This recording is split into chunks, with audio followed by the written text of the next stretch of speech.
There is just something with competitive games, that rush of adrenaline that we get when we make that game-winning play, and the feeling of satisfaction when we hit the higher rank. However, the highest of highs also come with the lowest of lows, and sometimes we just see ourselves losing game after game. So we look at our favorite pro players, and we quickly realize that we will never be able to pull off those crazy moves. That might be true, but we also don't need insane mechanics to actually become better at games. I mean shit, I can't even move my fingers.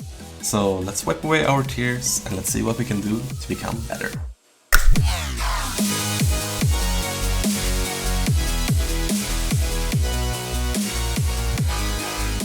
I have competed at high national and international level in many different sports. I started doing go-kart when I was 5 years old and I competed in it for over 10 years. Then from the age of 12 I qualified for every national championship in swimming. Hey look, there's 14-year-old me dying at nationals and wondering why he's doing the only sport in the world that doesn't allow freaking breathing. But yes, point here being that I'm an extremely competitive person. And no matter how much I try to play chill games, I always keep coming back to competitive games. Because if there is nothing to win, I get bored. However, games can be a little bit difficult for me, because at the age of 16, my genius ass wanted to be a show-off in front of the entire school and jump out of a window. Now, this is what it was supposed to look like, but let's just say I fucked up and I landed on my face. So I went from being able to do things like this and squatting like 100 kilos to looking something like this. And I swear, this is like the first time in 3 weeks that I do something else than lie down in the ICU. And I passed out like 5 times trying to sit up straight. You ever get winded by walking up a flight of stairs because your cardio is too bad? Yeah, I got winded just trying to sit up straight. Well, the short version is that I broke my neck and now I can't feel or move anything that is below my chest and in my fingers. And yes, my fingers are permanently stuck in this position and I can't move them. And yes, if I put my hand in a hot frying pan, I won't be able to feel that. And no, I can't feel little Coney anymore.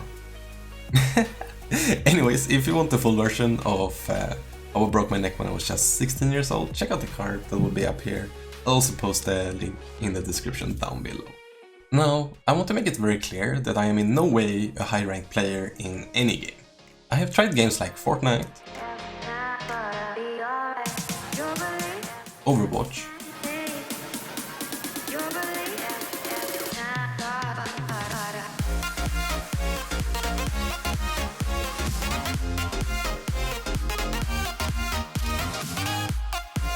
and Valorant. One enemy remaining. Take it both?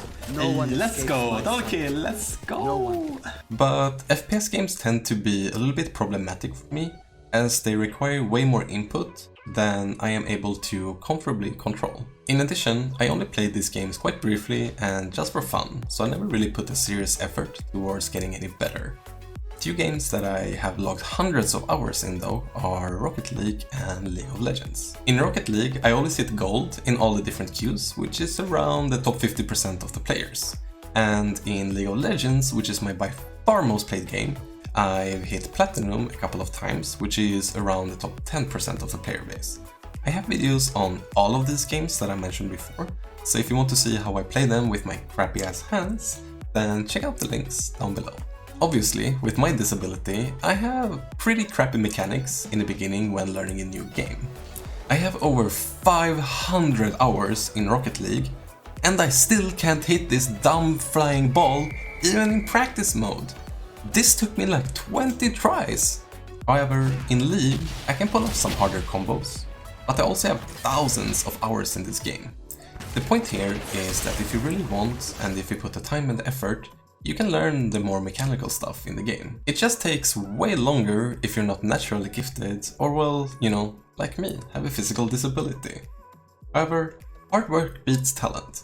That has always been my motto both in life and in every sport that I have ever done. The thing is, I will never be able to pull off moves like a young faker, no matter how many hours I practice it.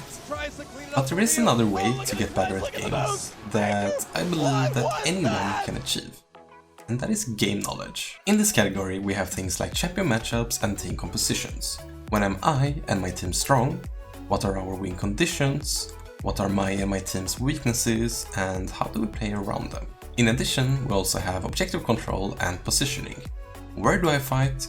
Why do I fight? And how do I fight? After my injury, I started competing in a sport called wheelchair rugby. It's a game played 4 vs 4, and you score by driving the ball over the opponent's goal line. It's a crazy aggressive and intensive game. Something interesting about wheelchair rugby is that the sport is created for people with a wide variety of different disabilities. Every player is given a value from 0.5 to 3.5, depending on their pure physical ability. I'm a 1.0 as I have weak arms and no function below my chest, while a 3.5 usually has okay function in their hands and or a strong core. Basically, they will drive and dribble circles around me. Now, the beauty of this sport is that the total maximum of 8 points is allowed between the 4 players on the team. For example, if a team consists of players with 3.5, 3.0, 1.0, then the last player needs to be 0.5 to not exceed the total maximum of 8. Now, this gives a wide variety of different compositions and tactics. But what I have taken from this sport is that even if you're not the fastest nor the strongest, you can still be the best as long as you're the smartest. This is very transferable to gaming. Know your strengths and weaknesses, know your enemy's strengths and weaknesses, and play your role to perfection. That is how I've had any kind of success in competitive games, due to game knowledge. Now, nobody said it was going to be easy. It still requires a lot of research and studying. But there are so many great tools out there, whole web pages, Reddit channels, and thousands of hours of videos on YouTube dedicated to giving you more game knowledge. I understand that it sucks being clapped on by a mechanical genius, but that makes also the feeling so much greater when they don't even understand why they lost in the end, and maybe they even call you a cheater. The thing I hate the most in gaming is toxic teammates that flame in chat. I mean, yes, sometimes we have bad teammates that play like actual monkeys, but you will most likely never see them again. The only constant in playing competitive games solo is you. So if you actually want to become better and get a higher rank, you need to work for it. Be critical towards yourself, instead of thinking about all the mistakes that your teammates did. And if you made it this far in the video, please take this one tip with you.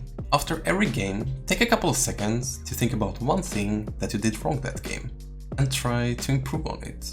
Never make the same mistake twice. Honestly, that goes for gaming and, well, you know, everything in your everyday life. Me personally, I know that I suck at both farming and trading in League of Legends. It just, I don't know, it just tires me out in my arms like so fast, having to be that mechanically active. So for the upcoming season, I'm gonna start to learn jungling. A role where my mechanics don't matter as much, but I can play way more around my game knowledge. So if you want to see me adapt and learn to a new role in League of Legends, then follow me on Twitch. I stream every Monday, Thursday and Sunday from 18 to 22, and the link is down below. And let me know in the comments what are your future gaming goals and how will you reach them. Like this video and share it to all your friends that are hard stuck, and subscribe and hit that cute little bell for future content. And yeah, stay tilt proof, both in gaming and in life.